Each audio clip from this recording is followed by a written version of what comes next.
So I represent the 38th Senate District, which on the east side starts in Will County, Grundy County, Kendall County, and then goes west to LaSalle, Bureau, and Putnam County.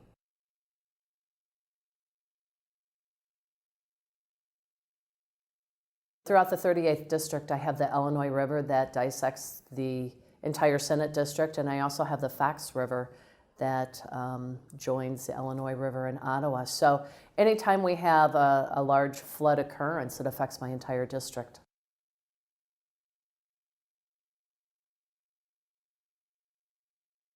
Well, it started in 2013 when I had a major flood occurrence. I actually was in Springfield in session that day, and I remember getting phone calls from my district, first on the east side, saying that all of the hospital flooded, all of these buildings flooded that have never flooded before. And by the afternoon, the west side of my district was experiencing the same kind of flood damage. We had wastewater treatment plants that were flooded, we had communities that were flooded, schools that were flooded, just a huge occurrence all in one day.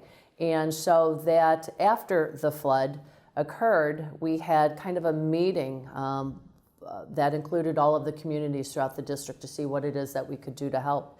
And Ottawa was there, Mike Suffin from the city of Ottawa. And when we went through the damage from one side of my district all the way to the other side of my district, we found out that there was one area that did not sustain any damage, and that was Ottawa.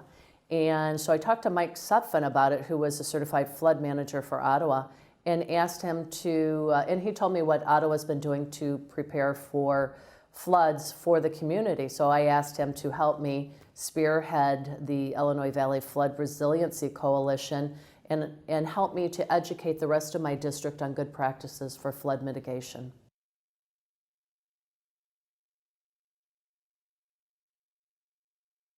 Well, again, the alliance was formed out of this huge disaster that I had through this flood occurrence that I had in my district. We had over $150 million worth of damage throughout the district. And what we found is that through good practices, by using Ottawa as an example, you can lessen the cost of damage after flooding. And that's by preparing and planning for flood mitigation. So Mike Suffin helped me to form the coalition, which we've named the Illinois Valley Flood Resiliency Coalition. And we started, we meet quarterly, and we set up the experts, the best speakers in flood management from the state level. Paul Osmond from, he's the certified flood manager for the state. Anthony Huddleston from the U.S. Army Corps.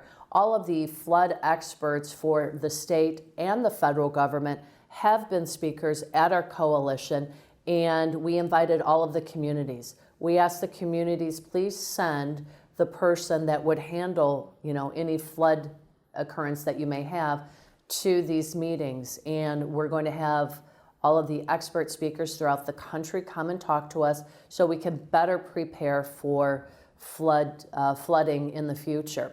And what came out of this Flood Resiliency Coalition is many, many things, but one in particular is we actually have now 23 certified flood managers throughout the entire Senate District.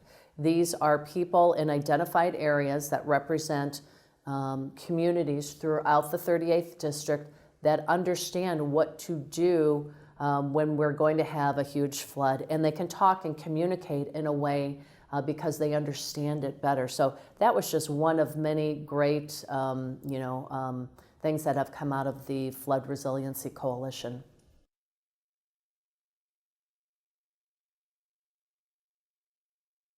We're changing and we did receive, pushback. We're changing a thought process. The old thought process is, after the flood, go to your elected official, ask for money to repair what it is, all of the flood damage. In reality, though, there's just not enough money when you have this thought process after these disasters. Floodings are more and more frequent. Weather events are more and more concentrated, causing these events. So we're changing this thought process of let's react after the flood occurrence Two, let's be proactive on the front end. What can we do to pass and enforce flood ordinances at every level, at the county level, at the city level? That's difficult to do because when you pass flood ordinances and enforce them, you're telling people you cannot build in floodplains. And people don't like to hear that. But at the end of the day, though, we've seen the benefit, the positive benefit from Ottawa, who have gone through many of these difficult decisions to pass and enforce flood ordinances and stick behind them and tell people in their community what they can and cannot do in the floodway. But the net result of that is that they don't have any damage afterwards. They had $0 worth of damage after that 2013 flood.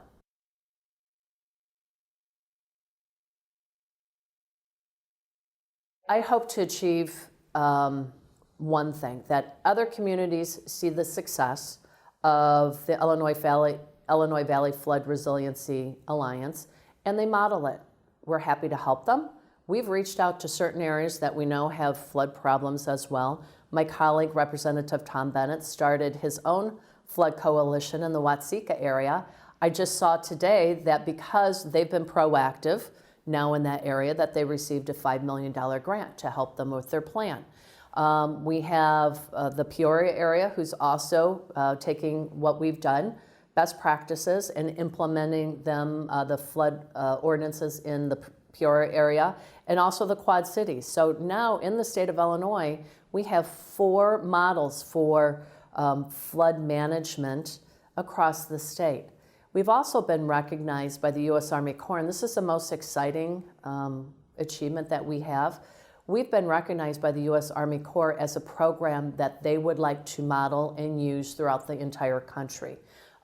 This model is in their, what they call their Silver Jackets program, and is sent out and is to be used as to a, throughout the country as a good example for flood management before the flood happens. So that's exciting to me.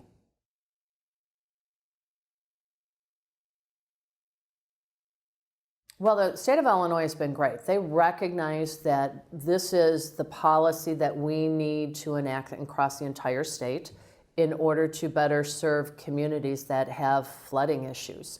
And because of this, the model that we set up, we have received over 4 different grants totaling almost $4 million in money in grants that help small communities throughout the district to prepare for floods. So the state of Illinois is recognizing that and prioritizing models such as ours in terms of when they're handing out grants. And that's what we've said.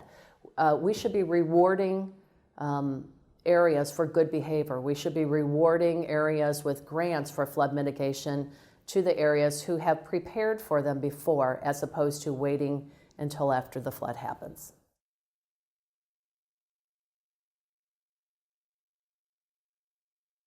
Well, we found firsthand, we're about 5 years into this. This works, right? Planning on the front end for flooding works for your community and lessens the impact after huge, flood events. So, I would say to my colleagues, what we need and what's different about what we've done is each area needs a champion. And in our area, it started with an elected official. I'm happy to be the champion for the Flood Coalition locally because it's important to my district. And we need to make sure that we reach out and ask everyone to participate. And as an elected official, it helps to get everyone's attention. If you're taking this model and you're going to be the champion for it, you can use that to your benefit to get more people involved. My colleague to the east of me, Representative Bennett, did the same thing. And in a very short amount of time, they've been working on their flood coalition for about a year. He received a substantial grant to help a community that every year floods. So there's positive outcomes. We just need more leaders that are elected officials that say that this issue is important.